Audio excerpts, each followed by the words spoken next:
Yes, I'm not part of Cook with Komali anymore. Manimegalai versus Priyanka இந்த issue பற்றி நீங்கள் recent டைமில் யூடியூப்பில் ஒரு இன்ஸ்டாவில் ஒரு ஃபேஸ்புக்கில் எந்த சோஷியல் மீடியா பிளாட்ஃபார்ம்லையும் கண்டிப்பாக கேள்விப்பட்டிருப்பீங்க. மணிமேகலை நீங்க பேசுறது டிஸ்டர்ப் ஆகுதுங்க. எதுக்கு கத்தி கத்தி பேசிட்டு இருக்கீங்க? நான் சொல்றேன்ல முடிச்சிரோம். இது இவ்வளோ பரபரப்பாக பேசக்கூடிய அளவு முக்கியமான விஷயமா? அப்படியே இருந்தாலும் அது ரெண்டு பேர் தனிப்பட்ட பிரச்சனை. ஸோ அதை இவ்வளோ சோஷியல் மீடியா கொண்டு வந்து இவ்வளோ பெரிய பிரச்சனையாக இருக்கணுமா? மேகலை வர்சஸ் பிரியங்கா அப்படிங்கிற இந்த ஒரு விஷயத்தை பத்தி தான் ஊரே பேசிட்டு இருக்கு. நம்ம மதன் கௌரி அதை பற்றி பேசிட்டாருங்க. நம்ம பேசாமல் இருக்க முடியுமா? பேசிக்கலாம். ஸோ இப்போ இஷ்யூ என்னன்னு பார்த்தீங்கன்னா, பிரியங்கா வந்து சீனியர் ஹோஸ்ட், சீனியர் ஆங்கர் இன் விஜய் டிவி. ஓகேவா? நான் சிடபிள்யூசியை வந்து ஒரு கண்டினியூஸாக பார்க்குற ஒரு வெறித்தனமான ஃபேன். ஸோ அந்த விதத்தில் எல்லா சீசன்லேயும் ஒரு சின்ன சின்ன ஹிண்ட் இருக்கும். மணிமேகலை வந்து வெளியே போ அப்படின்னு சொல்கிற மாதிரி ஒரு சின்ன ஹிண்ட் இருக்கும். ஃபர்ஸ்ட்டு 4 சீசனில் அவங்க வந்து கோமாளியாக இருந்தாங்க. அண்ட் இந்த சீசன் 5th சீசனில் she got promoted as anchor அப்படின்னு சொல்லி தான் வந்து என்ன ஃபிக்ஸ் பண்ணியிருந்தாங்க. ஸோ நானும் போனேன், நானும் சம்மதிச்சேன், அவங்களும் கொடுத்தாங்க, நானும் சந்தோஷமா ஏத்துக்கிட்டேங்க. ஸோ மணிமேகலை பற்றி சொல்லணும்னு பார்த்தீங்கன்னா, அவங்க கெரியரை 2009 ஸ்டார்ட் பண்ணியிருக்காங்க, அவங்களோட 17வது வயசில். ஸோ அப்போலேருந்து இப்போ கேல்குலேட் பண்ணி பார்த்தீங்க அப்படின்னா தோராயமாக ஒரு 15 இயர்ஸ் வருது. அண்ட் இவங்க இந்த சிடபிள்யூசி ஸ்டார்ட் பண்ணதுலேருந்து, அதாவது ஃபர்ஸ்ட் சீசன்லேருந்து 5th சீசன் வரையும் அவங்க பங்களிப்பு இருக்க தான் செய்யுது. என்னடா இது பிரச்சனை பற்றி பேசலான்னு பார்த்தா மணிமேகலையோட வாழ்க்கை வரலாறை பற்றி பேசலான்னு பார்க்குறீங்களா? Just a info.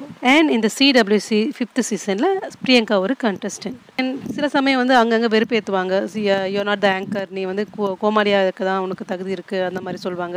ஆங்கராக இருக்க உனக்கு தகுதி இல்லை அப்படின்னு சொல்லிட்டு டிமோட்டிவேட் பண்ணுவாங்க. ஸோ மணிமேகலை இந்த இஷ்யூஸ்லாம் வந்து இனிஷியல் ஸ்டேஜில் ஸ்டாப் பண்ணாமல், ரிசால்வ் பண்ணாமல் பேகேஜ் அப்படியே கேரி பண்ணுற மாதிரி தெரியுது. ஸோ அது வந்து ஒரு கட்டத்தில் பர்ஸ்ட் அவுட் ஆயிருக்கு. அவங்க பாதி எபிசோட்லேயே காணாமல் போயிருக்காங்க. விச் மீன்ஸ் ஏதோ ஒரு இஷ்யூ நடந்திருக்கு, அதில் அவங்க ஒர்க் அவுட் பண்ணியிருக்காங்க. இதோட ரொம்ப ரொம்ப முக்கியம் செல்ஃப் ரெஸ்பெக்ட். அதில் அவங்க கிளியராக கிளாரிஃபை பண்ணியிருப்பாங்க ஏன் குக் வித் கோமாளியை விட்டு விலகுறாங்க அப்படின்னு சொல்லிட்டு. அண்ட் ஆஃப்டர் தட் அவங்க வந்து ஒரு வீடியோவும் பப்ளிஷ் பண்ணாங்க, ஒரு கிளாரிஃபிகேஷன் வீடியோ. ஷோவில் வந்து லாட் ஆஃப் கண்டஸ்டன்ஸ் அண்ட் அதில் one of the contestant is actually an anchor. Reason பேரை மட்டும் சொல்லாமல் பிரியங்கா தான் அப்படின்றத கிளியராக ஆணித்தனமாக சொல்லியிருப்பாங்க. அவங்க வீடியோ எத்தனை லட்சம் மில்லியன் வியூஸ் கிராஸ் ஆயிருக்குன்றதால அவங்க சொல்கிறது மட்டும் வச்சு நம்ம வந்து ஒரு முடிவுக்கு வர முடியாது இல்லையா?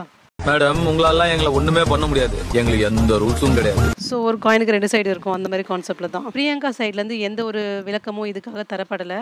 இது என்னோட வியூ என்னன்னு பார்த்தீங்கன்னா, ஆஸ் அ சீனியர் ஆங்கராக பிரியங்கா ஏதாச்சும் சஜஷன் கொடுத்துருக்கலாம். உன் நாக்கில் சனி, நீ சும்மா இருந்தாலும் உன் நாக்கு சும்மா இருக்காது.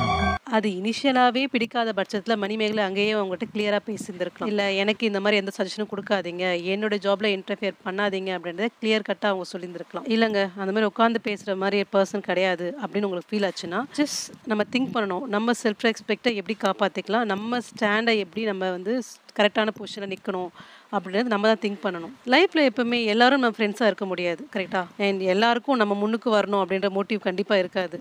நான் பார்த்த வரைக்கும் நம்ம பேச்சு மட்டும்தான் வசந்து இருக்கணும், மற்றவங்க எல்லாம் நமக்கு கீழே தான் நினைக்கிறது பிரியங்கா தான் என்ன பொறுத்தவரை. எவன் எப்போ கீழே விழுவான் அவனை பார்த்து நம்ம சந்தோஷப்படலாம் அப்படின்ற உலகத்தை நம்ம வாழ்ந்துட்டு இருக்கோம்.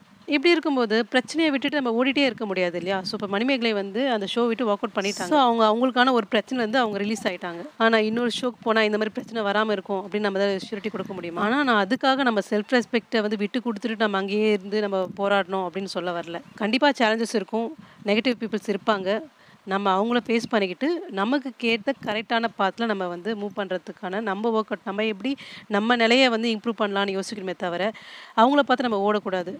விச் மீன்ஸ் நம்ம பயந்துட்டோன்னு அர்த்தம். மணிமேகலை எடுத்த முடிவு மேபி அவங்க சைடில் கரெக்டாக இருக்கலாம். அவங்க வந்து கைண்ட் ஆஃப் ஃபேமஸ் செலிப்ரிட்டி, அவங்க நிறைய ஆப்பர்ச்சுனிட்டி வரலாம், அவங்க இன்னும் நிறைய ஷோஸ் அண்ட் படங்கள் கூட பண்ணலாம். ஆனால் எல்லாருக்குமே இதே ஆப்பர்ச்சுனிட்டி கிடைக்குமா அப்படின்னு கேட்டிங்கன்னா கண்டிப்பாாக கிடையாது. ஸோ என்னை பொறுத்த வரைக்கும் மணிமேகலையோட ஃபேன்ஸுக்கு இது கரெக்டான எக்ஸாம்பிளாக இருக்கும்னு எனக்கு தோணலை. அண்ட் நம்மளோட கெரியர் பாத்தில் சின்ன சின்ன விஷயத்துக்காக ஈஸியாக ஒரு ஆப்பர்ச்சுனிட்டியை வந்து ஜஸ்ட் லைக் தட்னு விட்டு கொடுக்கறது வந்து கரெக்டுன்னு எனக்கு தோணலை. நம்மளை எதுக்க 100 பேர் வந்தாலும் உங்களுக்கு எதிர்க்க நான் இருக்கேன் அப்படின்ற மாதிரி நம்ம வின் பண்ணி காமிக்கணும். அப்படி இருந்தால் அது ஒரு வில் பவர் இருக்குது. அண்ட் இது மாதிரி ஷோ விட்டு வெளியே போயிட்டு அதை பிரேவ் டிசிஷன் அப்படின்னு சொல்லலாமா அப்படின்னு தெரில. நீங்கள் கமெண்ட்டில் சொல்லுங்கள். இந்த மாதிரி சுச்சுவேஷனை நீங்கள் ஃபேஸ் பண்ணீங்கன்னா எப்படி ரியாக்ட் பண்ணுவீங்கன்றதை கமெண்ட்டில் என்ன கேட்டிங்கன்னா நான் அவ்வளோ சொல்லுவேன், நான் அவ்வளோ ஃபேஸ் பண்ணியிருக்கேன் லைஃப்பில். ஆனால் இந்த மாதிரி சின்ன சின்ன சுண்டக்காய் விஷயத்தெல்லாம் நான் பெருசாக கண்டுக்கிறது இல்லைங்க. நீங்கள் எப்படின்றது கமெண்ட்டில் சொல்லுங்கள். டேக் கேர், பாய். இது சரிப்பட்டு வராது. இப்போ உன்னை வெளுக்கிற வெளியில நீ எப்படி ஓட போற மட்டும் பாரு.